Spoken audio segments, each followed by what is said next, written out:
But this time, 1,947. That sounds proportional to you? How was it in the first Beit HaMikdash it was only 70?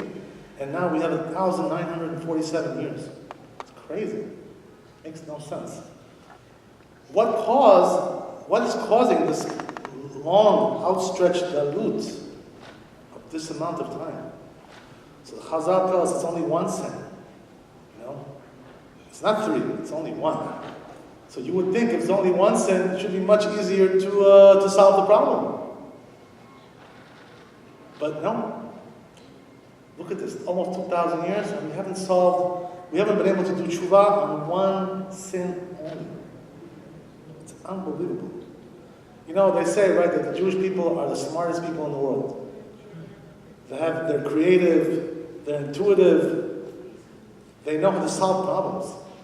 When a person wants to bring in somebody to be a problem solver in his business, who does he bring? A Jewish guy usually, He says, oh, this Jew, he's a clever guy, he's going to solve all my problems. That's what they do, They know Jews. Once when they say that Trump, president, our president, they say that once when he was, he had his casinos in Atlantic City and Las Vegas. That was a while ago when that was the peak of his casino career. And then they went down after a while, his casinos. So what happened was that one guy who was the manager of the casino in Atlantic City, he asked him, he says, listen, he says, if you had one person to manage your money, who would it be, Who would you like to have to manage your money? So he says, I'll tell you one thing, he says, I don't want those black guys touching my money, those black boys, I don't want them, Racist, okay, what can you do? He says, I don't want them, I don't trust them. But he says, you know who I want? He says, I want those little short guys with a yarmulke on their heads. They're the ones that I trust with my money. That's the ones. They're the ones I want dealing with my money. I trust them. They're good people. So that's the way it is usually. So if that's the case, the Jews are so smart and they're so trusted and they do everything so good. How is it that they haven't been able to do tshuva on one sin for 1,947 years? This is an amazing, amazing thing. It's a wonder. It's really a wonder. So you know what the sin is, right? The sin is sinat chinam. The Torah teaches us, Al tisneh achicha bilvavecha. That's what it says, right? Don't hate your brother in your heart. Because of this sin, can you imagine? We can't solve the problem. We have no solution for this problem. So the question is why? Why is it so hard?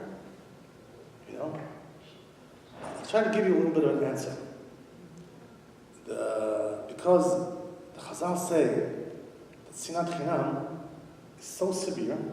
First of all, I want to tell you, they say it's so severe that it's weighed against all the three cardinal sins that they had in the first Beit HaMikdash, right? Murder and Gilui Arayot and Avodah Zarah. It equals all of them put together.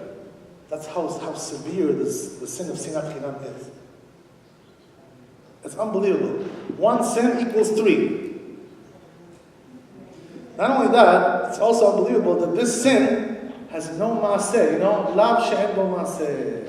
What does that mean? You understand this concept? There are sins that you have to do with your hands, something, a deed. But here, you don't do nothing. You just sit there, you just sit there in your chair, and you're just like meditating, oh, I hate this guy, I can't stand this guy.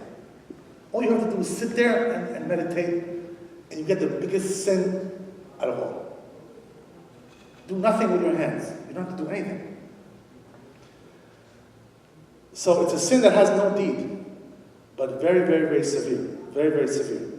So why can't we solve the problem? And the answer is, Rabbi, the reason we can't solve the problem is because we don't even know what sinat chinam means. We don't even know what it is. This is the problem. The problem is that you have to, first before, a person who goes to a doctor, right? So he's got a certain disease, lo aleinu. So first they have to diagnose, what the disease is. And unless they know what it is, so they can't solve the problem. So over here, the problem is that this sin has not been diagnosed. We don't even know what it means. Maybe in the early days, during the times of Chazal, during the times of the Talmud, they knew what it was because they talked about it, they mentioned it. But nobody really explains what it is. Can you imagine such a thing like that? If that's the biggest sin that there is, causing us this long galut, why isn't there any information about this anywhere?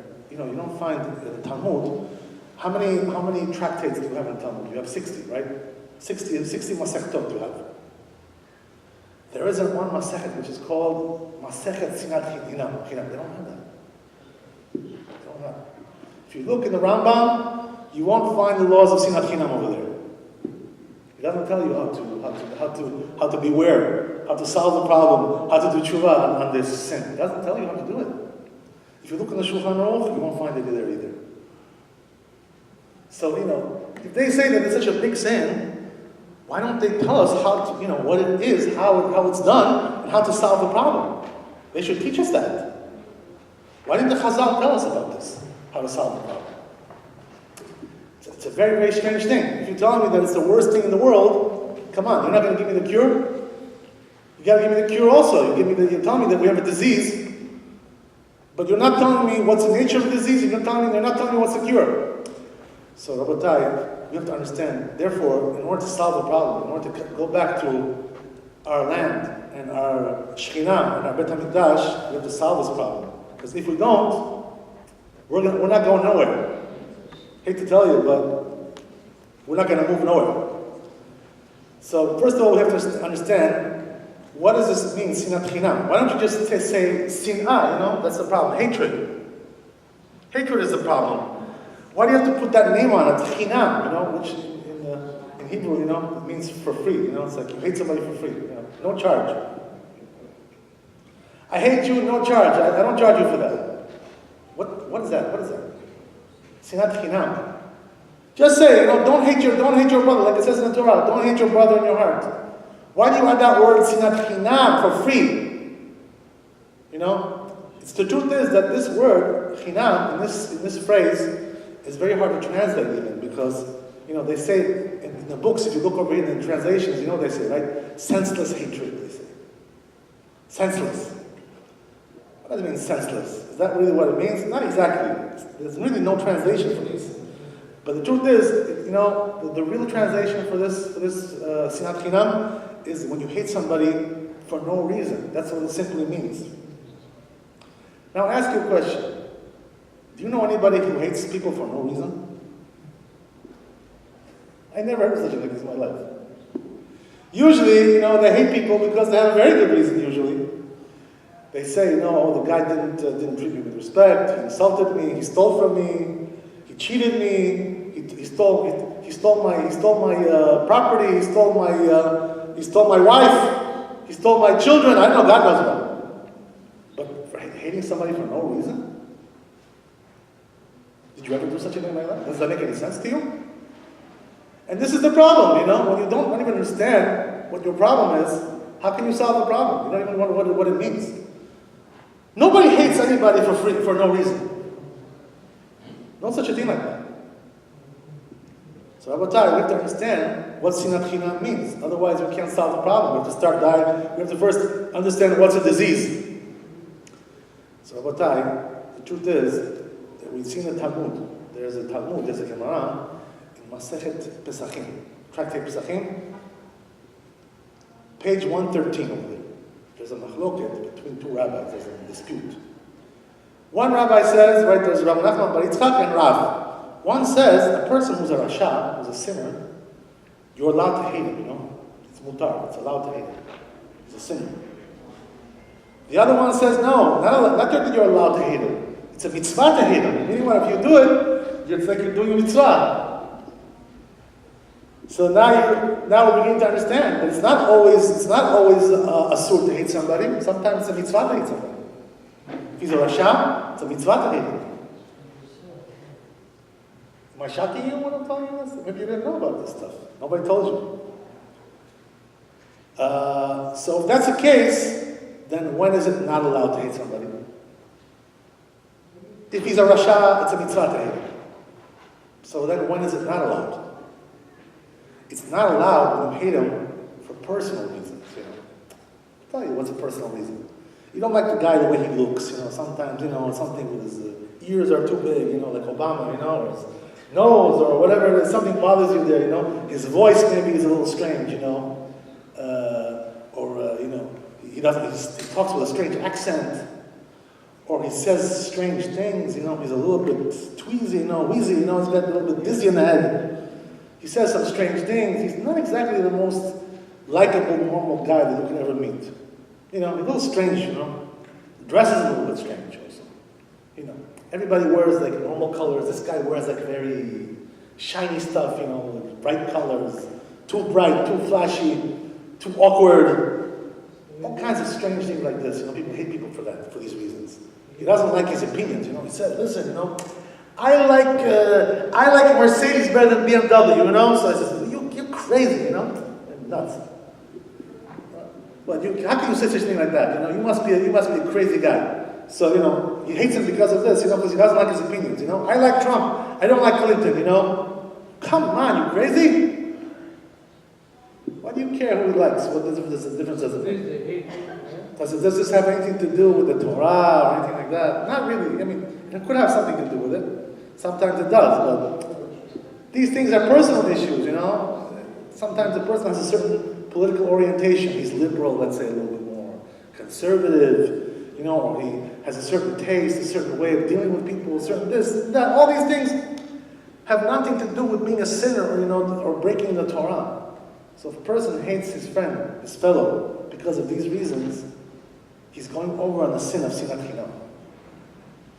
And he's holding up the Geulah of Israel, the redemption of Israel. He's not allowing the Beit HaMikdash to be rebuilt because of this type of hatred, which is a very, very severe thing. So Rabbotai, I must tell you though, that even though in the Talmud, we find that what? If a person is a sinner, it's a mitzvah to hate him. That's what it says.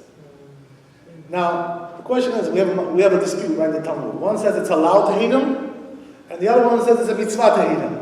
So the question is, which one do we go like? When there's a machloket in the Talmud, you have to say, halacha is like, Mr. X or Mr. Y, who do we go like? That's the question. So if you look in the Rambam, if you look in the Shulchan Aruch, they both say the same thing. That it's a mitzvah to hate him. The person is a rasha. You want to find it? I can open it for you, no problem. After the shiur, we can open up the Shulchan Aruch and the Rambam. I can show it to you inside. You say mitzvah, meaning if he's not shomer mitzvot, and he purposely the secret Shabbat and all those other mitzvot. Yeah, even if you see him, even more than that, right? Even Abraham, even more than that. That even if he does one sin, right, in public, and he doesn't want to do tshuva, it's a mitzvah to hate him. It's a rasha. That's what it means. So, if that's the case, Rabbi, says the Shulchan Aruch that it's a mitzvah to hate him. That's the halacha. The halacha is a mitzvah to hate him. But we have to understand what that means, because a person can make some mistakes from this. There can be some erroneous conclusions that can be drawn from this Gemara, this Talmud. Because if a person, if you see him doing a sin, right, let's say you see him shaving with a razor, his face, a man, not a woman, right? So you see him shaving his face with a razor, you tell him, listen, but buddy, you're not allowed to do that. But before you tell him this, let's say, right, you didn't tell him anything yet. Are you allowed to hate him? No. Why? Because it could be that he doesn't know that it's not allowed. So before you get to the conclusion of hating somebody, first you have to rebuke him. You have to tell him, listen, this is not allowed to do what you're doing. Now, he might tell you, okay, you know what, you're my good friend, I believe you, and I'll stop, so that may happen, but most of the time it doesn't happen so fast. So then what happens? He'll tell you, listen, leave me alone, I don't know, you rabbis, this, you have all kinds of strange things, leave me alone. What's the difference between a machine and a razor? Come on, get with it. You're living in the past, you're living in the medieval ages, you're old-fashioned. I'll tell you like that, right? So, you got to tell him, listen, I'll show you if you want. I'll show you in the book. I'll show you in the halakha. Nah, come on, leave me alone with this halakha. I'll take you to a rabbi. You want to go to a rabbi? No, all those rabbis are corrupted. They're all money. They're businessmen. These rabbis. Leave me alone. They're business people. They're all corrupted. Okay, so then what? Okay, you know what? I'll take you to Bet Din. You want to go to Bet Din? No, the Bet Din, they're all corrupted. These judges, they're taking bribes over there. I don't want to go to nowhere. So that's what he tells you. So now you got to give up pretty much, right? I mean, what else can you do from now on? Pretty much you've exhausted all your possibilities. You can tell him again and again and again and again and again 100 times. You can do that. Maybe if you think that he's going to do tshuva. If you know he's not, then you should just leave him alone. But if you think there's a chance that he's going to do tshuva, you have to keep rebuking him even 100 times until he what? He gives you bah, gives you punch, gives you Mike Tyson knockout. Bah. That's how far you have to go. Yeah. So if that's the case, now where have we become? So before you rebuke the person, you're not allowed to hate him. After you rebuke him and you did all the possibilities, and this person doesn't want to do tshuva, so then in truth it's a mitzvah to hate him. It's a mitzvah to hate the guy.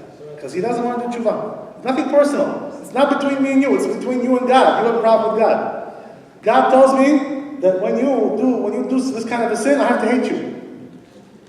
That's the way it is. Even if your family relatives? Yeah, sure. Even if it's your brother, Yeah. So, Rabbatai, now, there's one difference though. We must tell you, right? We must point out.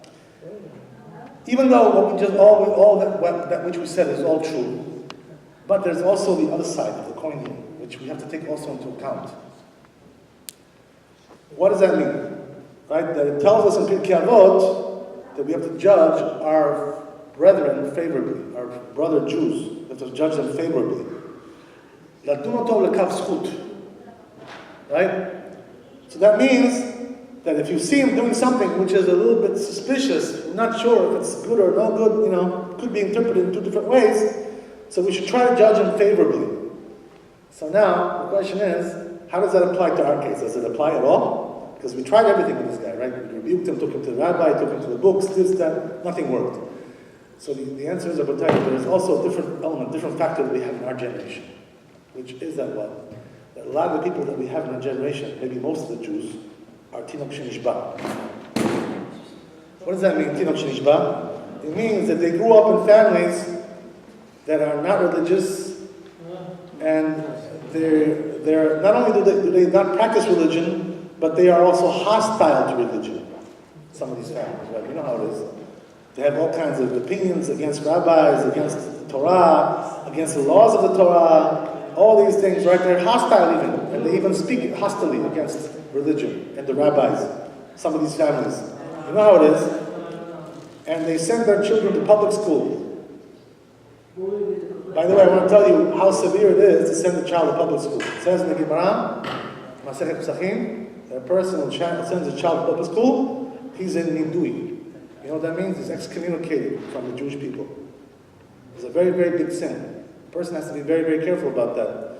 If he wants to go, after his 120th good year in this world, he wants to go to Olam Haba. He wants to have a chelik in Olam Haba. He wants to have a share in the world to come where everything is good.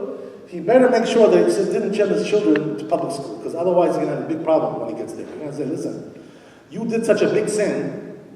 We don't even know if you're allowed to get in anywhere over here. We have to maybe send you back, you need another chance maybe to go back there and to fix your problem, because what you did, you destroyed your child. You destroyed your child's life by sending him to public school. You totally made him into like a goy. Do you know what you did? Do you know what the ramifications are? Do you know how much damage you caused? It could go for generations, this damage. Him, his children, and his grandchildren. And it could go for over many, many, many generations until somebody does tshuva in the family and it's rectified the problem. So Rabbatai, getting back to what we were saying, just wanted to point that out, that it's a very, very severe thing to send your children to public school, very big sin. Almost the person is going to have a very big problem to get forgiveness for that, for what he did to his child, the crime that he committed against him. But getting back to what we were saying, Rabbatai, that we have in this world, because of the problems people are sending their children to public school, and their families are not religious. So we have this concept called tinok shenishba in our generation, which is what? That a person grows up in a secular, non-religious family, or even traditional somewhat. Maybe they make a little kiddush, maybe they go to Yom Kippur, they go to shul. It's not really a religious family, you know how it is. I don't have to tell you, you know these families. So, Rabbi, these families, when children grow up there, they're not considered to be responsible so much for their deeds. Why? Because they're called Tinok Shenishba. You know what that means? That means that they don't know what it means Torah. They don't know the value of Torah. They don't know the value of mitzvot. They don't know the value of studying Torah. They don't know the value of what it means to have a good rabbi who guides you in a proper way in life. They don't know any of these things. They don't know what's the value of Shabbat. They don't know what's the value of Yom Tov, of celebrating the holidays. Any of these things, they have no notion of these things. All they see is the TV and the internet, the garbage that goes on there, you know, all the sewer, the swamp and the sewer and everything else down over there. All the terrible things, that's all they know. They don't know anything else. So now tell me, a person like this who shaves with a razor, who grew up in a family like that, is it a mitzvah to hate him? For sure not. Because he is a Tinok Shenishba. So you see, we have, in our generation, most of the families that grow here, in our community and also other communities in the world, they're all in this situation. So we have a different situation altogether. And you know what? Maybe this is a very good thing for us, because it can bring about the Geulah. Why? It can bring about the redemption, this problem that we have. You know why? Because instead of hating the people who are the sinners in our generation, actually, says the Chazon Ish, because they're considered to be Tinok Shenishba, we have a mitzvah to love them. Just the opposite. Even though they sin. So meaning what? We're totally now turning around 360 degrees. Right? This Gemara we just learned, this Talmud. We're like canceling it, you know, like temporarily. We're putting it on the side, you know? Yeah, okay, it's a nice Gemara. We'll just put you on the side for a while until we bring Mashiach. And then we'll bring you back. Don't worry, you know. Can you imagine something like that? So what we're doing in our generation is that what? We have a generation where the Gedolim say, the Chazon Ish says, one of the great poskim of our generation, the Chazon Ish, says that people like this, the sinners of our generation, who are born in secular families, it's a mitzvah to love them and to mekarv them, not to hate them. Because they're not really responsible for their deeds. So how we have to treat them? With love, with a hug, with a kiss. I love you, come. Join me for Shabbat, join me in the Beit Knesset, join me for a shiur, come to hear this rabbi speak. Mekarv them with love, with a hug, with a kiss, with compliments, tell him, you know, how good a guy he is, even though he's not such a good guy, you know. When he's sleeping, he's a good guy, right? But tell him, you know, yeah, you know, you're a good guy, you know, we love you, you know, and we know that you come from a good family, you know, your father, you know, is really a good Jew, you know, even though he's a bummer, your father, you know. But still, you know, we say that to Mekarv him, you know, give him some compliments. You know, even though his father may be a bum, it's okay. So that's the way we treat him now. So it's a different approach altogether, Rabbi. And this is exactly what the Chazal said. You know what they said, right? They said, what's a tikkun? What's the real tikkun? The fixing of the sin of sinat chinam that's holding back the geulah. You know what it is? Ahavat Hashem, just the opposite. So what does that mean? Because it says in Pirkei Avot that you have to judge a person lekaf zchut. So it says over there, the Perush, Ovade Bartanura, he says that this means that if it's a safek, whether this Jew, you know, maybe he's a Rasha, maybe he's a tzaddik, we're not really sure. He came from a different country, you know. He came from Argentina. He came to New York. We don't know his history, you know, he's a bad boy, he's a good boy. But we see him doing something which is a little bit suspicious, so we have to judge him favorably. Why? Because we're not sure if he's a Rasha. So if that's the case, Rabbi, we also have to judge favorably who? The people who are Tinok Shenishba in our generation. So we have to say, even though they're sinners, these people, they break Shabbat, they drive on Shabbat, they do all the sins, everything, maybe not everything, a lot of things, hopefully not everything, but still we have to love them, to mekarv them. And what we're doing is that we're overcoming here, we're fixing, we're being metaken, the big sin of sinat chinam. Meaning what? In the old days, we had the problem, we still have the problem today, it's not the old days. That what we hated a Jew, even though he was not a Rasha, just because we had personal problems with the guy. And this is what caused the Khurban of the Beit HaMikdash. Now we have to love those Jews who are far from the Torah, they were born in a secular family, and even though they really don't deserve to be loved, because, you know, they're not really doing so good in life, they're doing pretty badly, they're doing many sins and all kinds of problems they have, and they're causing problems for their community as well, you know. The rabbis know who they are, they're famous for their problems that they cause. Nevertheless, notwithstanding all this, we have a mitzvah now to love them, just the opposite. So we have a chance to fix the old problem, right? Which was that we hated people for no real reason. Now we have to love them, even though they don't really deserve to be loved, because they're not doing so good. They're not such good people. So just the opposite, right? We're doing just the opposite. We're judging them lekaf zchut, even though they don't really deserve it so much. And this is exactly what Kadosh Baruch Hu wants. There's several gedolim, right? The Stipler of Hashem, right? Of Yaakov Kanievsky. He said that the biggest mitzvah in our generation, he says, to makar the Russians. We're not talking about the Russian collusion, right? We're not talking about that. We're talking about the Russian Jews. The Jews that came out of the Soviet Union, which were also from there, most of us, right? We're also from there. So, Rabotai, we came from the Soviet Union, and you know what it was over there? There was Amalek, there was communism, there was no religion, they closed down the schools, they closed down the yeshivot. Everything was closed down, and they sent the rabbis to Siberia, and the religion was destroyed over there. It was totally uprooted. So what do you expect? A person who comes from an area like that, you expect him to be now, all of a sudden, Mr. Perfect? No, he cannot be. He doesn't even know what religion means. He doesn't even know the fundamentals of religion. He doesn't understand anything. When he sees a religious person, like me, with a black hat and a black suit, he says, this guy looks like, he's from the Middle Ages, medieval ages. What I want to be like him? He's a dark, from the dark ages, this guy. Why would you want to be like that? If you're Mr. Modern, Mr. Cool, you want to be like this guy? He looks to you like something from the history books, something that should be wiped out from God forbid. But that's the way they see it. They don't see it something good. They don't when they see a religious person, they see a nerdy guy, something that looks like a nerd.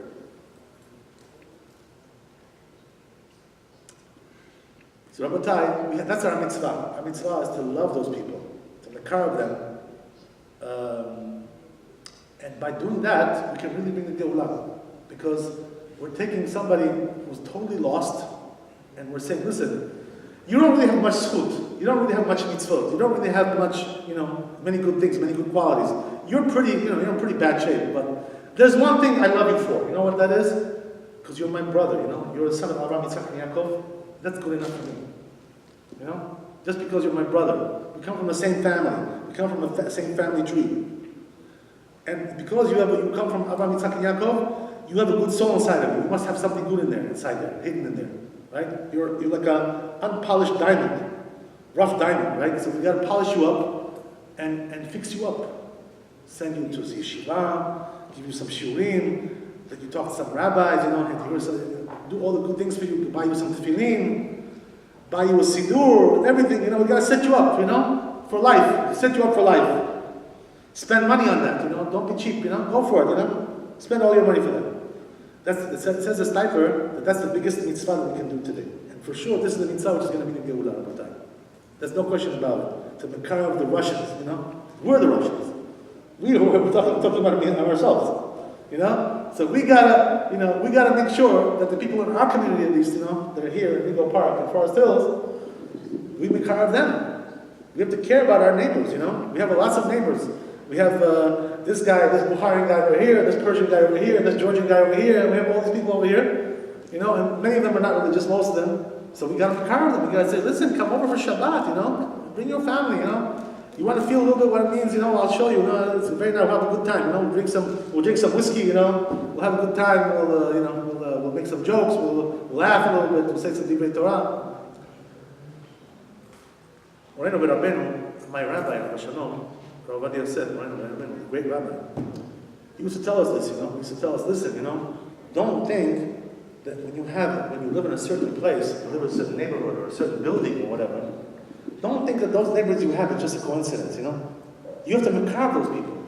Tell them, listen, come to shul, come, invite them, bring them in. Try to pull them in. He used to tell us this, many times he told us, over and over. Just at least affect the people that are around you, the neighbors and people who are in your shul, people who are in your community. Try to makar them, because it's not for no reason that they're around you. And don't just say, this guy, my neighbor, he drives on Shabbat, low life, punk, That's not going to help him to saying these things. To talk down but talk bad about him. It's going to help him to become him. You know, there's a story I'll tell you that the rabbi used to tell us, Allah Shalom. Rabbi said, he used to say that there was one thing that he was very proud of. There was many things that he did in his life that he was proud of. You know, he used to tell us the things that he was proud of. He was happy with the things that he did. One of them was a certain thing that he did when he was younger, which was that, you know, when he was younger, about 30 or 25, 30 years old, the rabbi used to go around in Yerushalayim, a couple of neighborhoods over there. One of them was the Bukharian quarter, right? Which is the rabbi used to hang around there a lot. The Bukharians were the hosts of the rabbi. When he was growing up and studying, he was by the Bukharians all the time. You know, they had the shuls over there, they had the books, they had the libraries.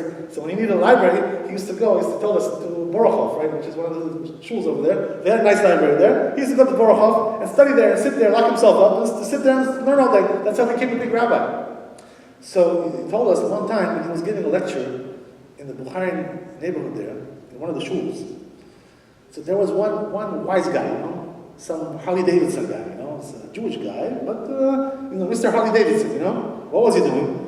During the shiur, when he was giving the shiur, you know, on Friday night, after the Seudah, let's give the shiur afterwards.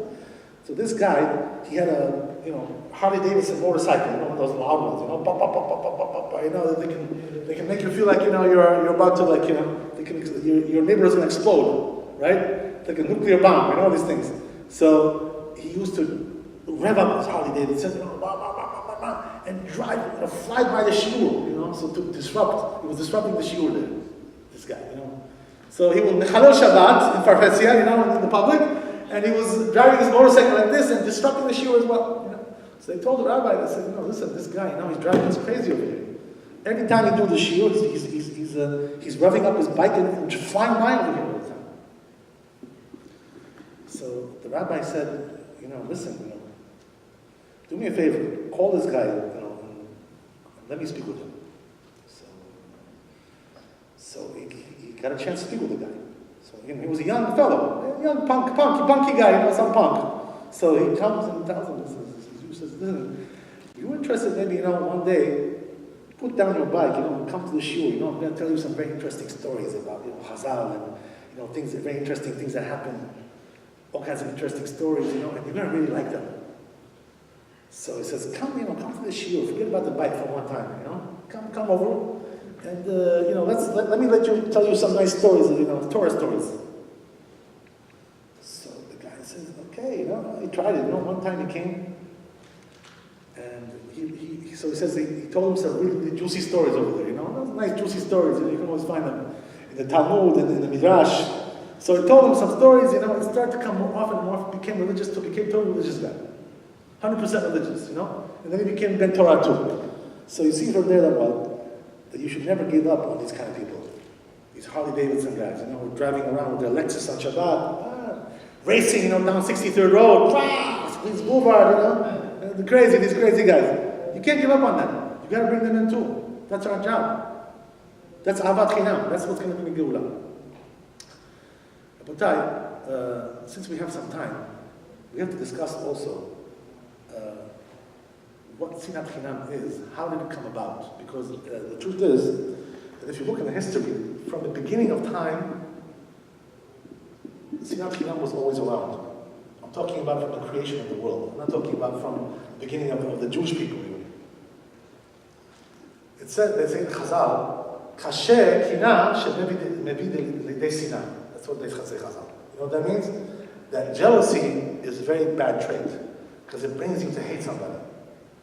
So we see from there that what usually the root cause of hatred is usually jealousy. You know? You're usually jealous of the guy. Why does he have this? I don't have. He has this house, $1 million house. He's got a Jaguar. I don't have a Jaguar. You know, he's got this. I don't have this. He's got everything. I don't have nothing. Jealous of the guy. You know? He's got a beautiful wife. He's got children. I don't have nothing. So, Batai, we have to understand that jealousy is the main cause of hatred, of Sinat Chinam. That's usually what causes it. And we find this all the way from the beginning of the creation. Where do we find it? First, when Adam Arishon was created, the first man, we see that what? He had an enemy over there. The enemy was the snake. And Chazal tell us, right, that the snake was really not his, he wasn't self-employed, the snake. Really, who was in charge of it? The Satan was in charge. The Satan was using the snake. He's like a person who rides on a horse, on a donkey, to ride him. So the Satan was also riding on the snake. That's what he was doing. He was using him as a ploy to get his way. So what did he do? What he did was he watched them. Chazal say, as he was, Adam Arishon and his wife were having a good time together, playing around, hugging and kissing, this and that. So he looked at them and says, wow, I wish I had a girl like that. Look at this beautiful wife that he has. I'm over here, I'm eating grass over here, and this guy, is having the time of his life. That's not fair. So, out of the jealousy that he had, because he saw his Adam and his wife being together, he said, listen, I can't take this anymore. I'm going to kill this guy. I'm going to take his wife. I can't take it anymore. So what did he do? All the scheme that he devised, to give Chava the fruit, and all this, the forbidden fruit, and all these things, was because of one reason, because of the jealousy that he had. That this guy has a beautiful wife. He wants to take her. So what he wanted to do was kill Adam Arishon and then take her for himself. So he wanted to kill him because of that. And it worked, right? He killed them. He killed all of us, right? Not only killed them, he killed us too. Because the decree that was made on Adam Arishon applies to all of us. So we see from there, Rabbi, that the first case of Sinat Chinam was already in the beginning of the creation. That the snake hated Adam Arishon, was jealous of him because of the beautiful wife that he had. After that, as we go on in history, we find the same thing over and over and over and over again. The next case is Cain and Hevel. What happens over there? Hevel is a good boy, tzaddik, right? He's a shepherd, Hevel. Hevel was a shepherd.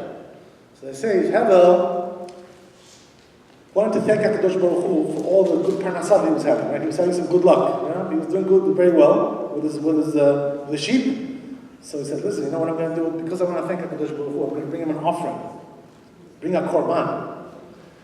And this way, HaKadosh Baruch Hu will know that I love him because of all the good parnassah that he gives me. So he went and he gave HaKadosh Baruch Hu an offering. What was it? He gave him this fat part of the sheep, which is like really good stuff there. Good quality stuff. So comes Cain and says, listen, if my brother is going to do this, I'm going to do it too. He's not going to beat me. I'm not going to fall behind him. So what does he do? Cain was a farmer. He was working the ground. So what he does is he brings the flax seed as an offering to HaKadosh Baruch Hu. Flax seed is very cheap stuff. Very ugly, cheap stuff. Who wants that? So HaKadosh Baruch Hu accepted the offering of Hevel, but the offering of Cain didn't accept. Why? Because he said, listen, you're bringing your garbage, your refuse you're bringing to me. Throw it in the garbage. What are you bringing from me to me for? I don't want to accept that stuff. When you bring HaKadosh Baruch Hu, you've got to bring the best. And we have to learn that also, by the way, in our generation of the time. That when you bring offering to HaKadosh Baruch Hu, when you offer something to the synagogue, or you give something to a poor person, or to a Talmid Chacham, to support some Talmid Chacham. Don't give him the garbage, that's left over in your house, the worn out stuff. Who wants that? Give him the best stuff you have. That's what you got to give. That's the real mitzvah. That's what it says in Shulchan Aruch. Right? Yeah, my car is now broken. I had it for 20 years. Now I'll give it to the yeshiva, Who wants your broken car? Give him a nice car. You have 5 cars in your garage? Give him a nice car. Give him a Cadillac. Why do you have to give him your broken down 20-year-old car, to a 20-year-old Ford? Who wants that? That's the way it's got to be. So that's what happened with Cain and Hevel. So HaKadosh Baruch Hu didn't accept the offering of Cain. So Cain was upset. He says, listen, this looks like my brother outdid me, He beat me to this one. I came out like a fool over here. His offering was accepted, my offering wasn't accepted. So he says, this is my brother. You know what I see in my brother, my Hevel, this guy? This guy, Hevel, he's a troublemaker. He's causing me problems. He's making me look like a fool. He's making me look like a reject. So you know what I'm going to do to him? I'm going to trick him. I'm I'm going to find a way to kill him. I'm going to find some pretext to get rid of this guy. He's my brother, yeah, but so what, brother, What does it mean, brother? It doesn't mean nothing. I'm going to get rid of this guy. So what does he do? He tells him a trick. He says, listen, let's do a deal. He goes to heaven and says, let's do a deal. Let's divide up the world, right? Since the world is divided up into different sections, and we're two brothers, we have the whole world as ours. So let's go 50-50. So heaven says, sounds good. Wow, sounds good. Let's try it. Let's try it. So he says, listen, he says, I'll take the ground, and you take whatever is above the ground. So that means that because I'm a farmer, so I need the ground. I work the ground, and you take whatever above the ground. Because you're a shepherd, you don't need the ground. You just need whatever's going from the ground.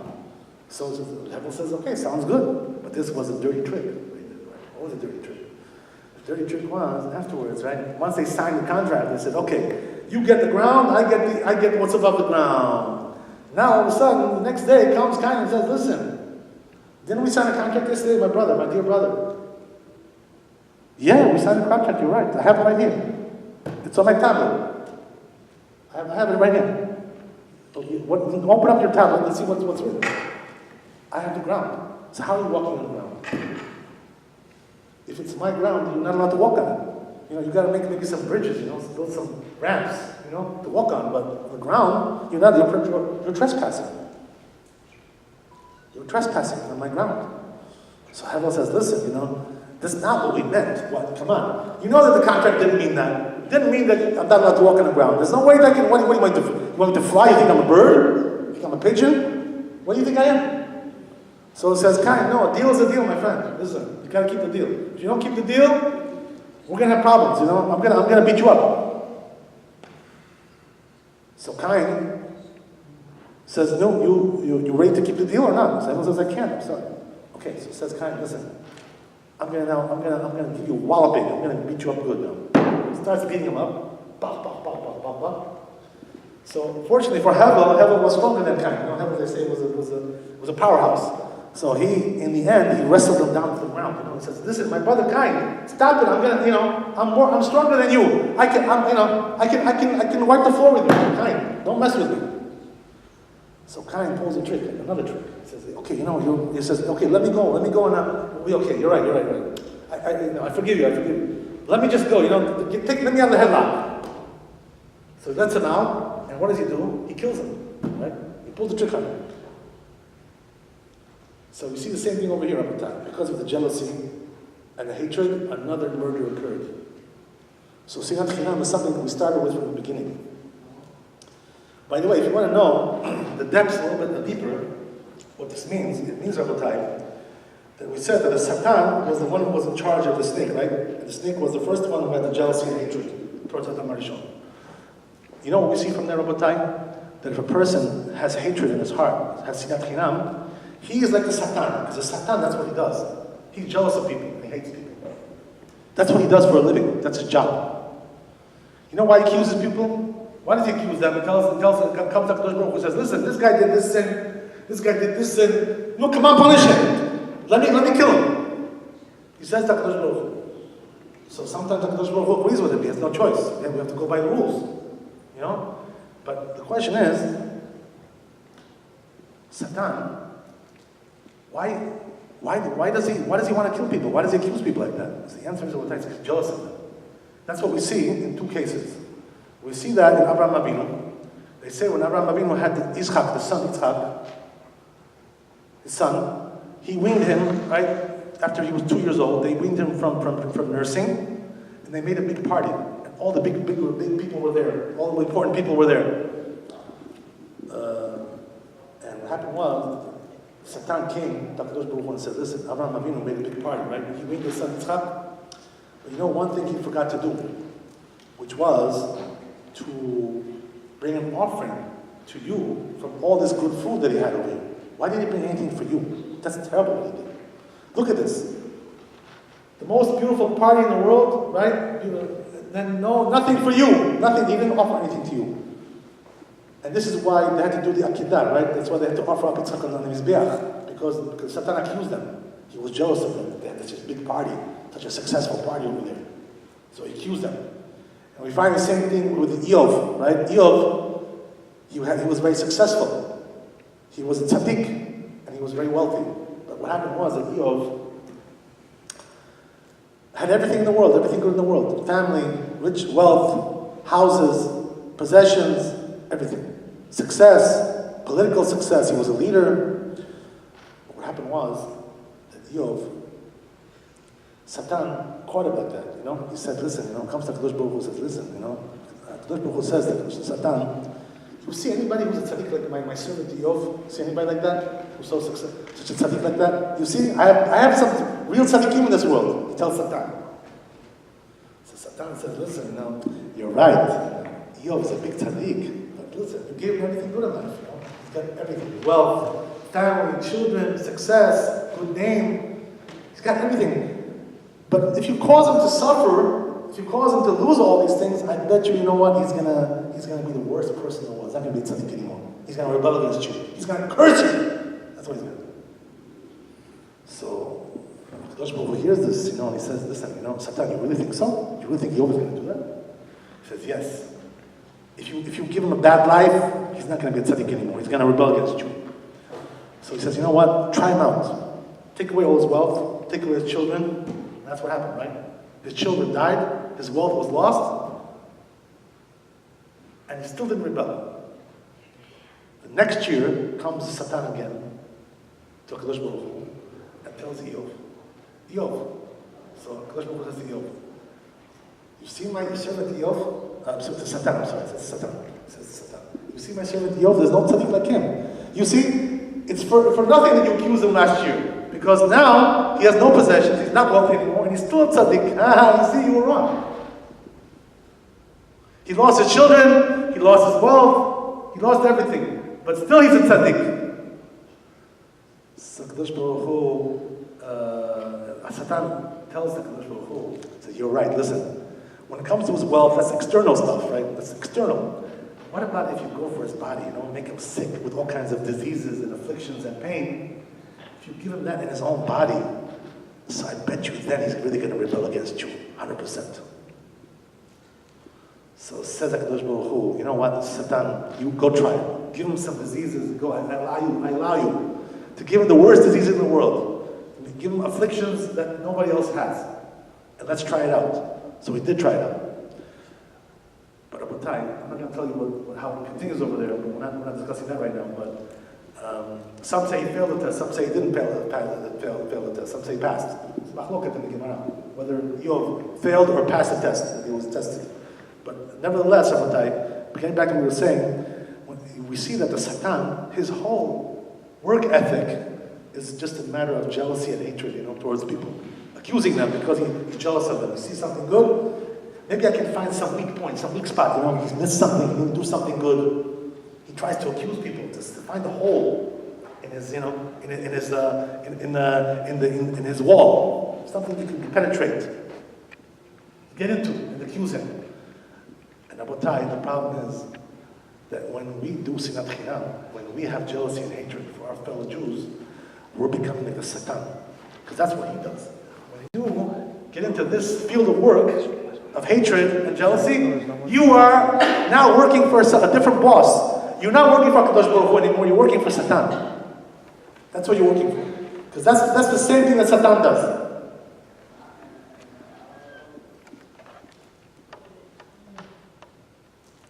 Same thing, Rabotai, afterwards. Once our forefathers were born, Abraham, Yitzhak, and Yaakov, the same thing was recurring again and again and again. Sinat Chinam was in the family. And it caused, always when we have Sinat Chinam, they say one thing, right? In the Greek level, they say that if a person has Sinat Chinam, if he has jealousy, it removes him from the world. It's such a bad thing, jealousy, that it can remove you from the world, God forbid. A person has to go to Galut when he has Sinat Chinam. And that's why we went to Galut. What's that word, Galut? Because of Sinat Chinam. So Rabotai, this is what we see exactly in the time of the forefathers. Abraham Avinu had two sons. One of them was Yitzchak, and one of them was Ishmael. They say that Ishmael was jealous of Yitzchak. You know that, right? Why? Because Yitzchak was more of a tzaddik than him, and also because there was an issue with inheritance, right? Why? Because when Yitzchak was born, so Ishmael was going around and saying, listen, you guys are praising this new son of Abraham, but he says, well, you know what, I'm the firstborn, I get a double portion of the inheritance. You know? So what are you getting all crazy about with this guy, with Yitzchak? You know, I'm the firstborn, I'm the main guy in the house, not him. So you know what they told him? They answered him, says, you think so? You really think so, my friend? No, it's not like that. Because you are a son of a shifcha, of a maidservant. You're not getting any inheritance. We have news for you. You're getting zero, big fat zero. That's what you're getting. So Ishmael went crazy when he heard this. He said, oh my God, is that true? I don't get nothing? Yitzchak gets 100%, I get zero? So he started to hate him, and be jealous of him. And because of that, he tried to kill him also. Where do we find that he tried to kill him? It says in the Midrash that they used to go out in the field. Right? And Ishmael would tell Yitzchak, let's do some target practice, some arrows, bow and arrow. Let's see if we can hit the mark better. So they used to go out and play. And Ishmael, instead of aiming for the mark, he was aiming for Yitzchak. Trying to kill him. That's what he's trying to do. So that was the beginning of the terrorism that we have today. It's the same idea, you understand? He tells you, listen, we don't mean bad, we're just no offense, we're just trying to kill you, Don't don't get offended. What do you mean don't get offended? Because it was hatred. So what happened, Rabbi? Because Ishmael had jealousy and hatred for Yitzchak, so he also had to go to Galut. Right? Because Sarah Imenu came to Abraham and said, Garesh et Abraham Azuti. Kick them out, he said. Throw them out. So they had to go to Galut. Every time you have Sinat Chinam, you find Galut. That's exactly what happened with the first Sinat Chinam, as we said, right? With the snake and Adam Arishon. Because the snake hated Adam Arishon, was jealous of him, so they had to go to Galut. The snake went to Galut, and Adam Arishon went to Galut. There was Galut everywhere. They had to go and leave Gan Eden, right? That's Galut. They're very heavy Galut. And also with Cain and Abel, right? The Cain had to be in Galut constantly. He couldn't stay in one place. He had to always migrate. He was like a wanderer, right? Nav and Nav. Yeah. So also over there, because Cain hated Hevel, he had to go to Galut. Every time you find hatred, Sinat Chinam, you find Galut. Why? Because HaKadosh Baruch Hu says, listen, if these two people can't live together, let me separate them, This guy will go to the east side, this guy will to the west side, They can't live together, they hate each other. If I let them live together, they're going to kill each other. It's better that they should be separate. That's what happened. Same thing over here. Ishmael had to go to Galut. Then we had the same problem with who? With the sons of Yitzchak, right? Esav and Yaakov.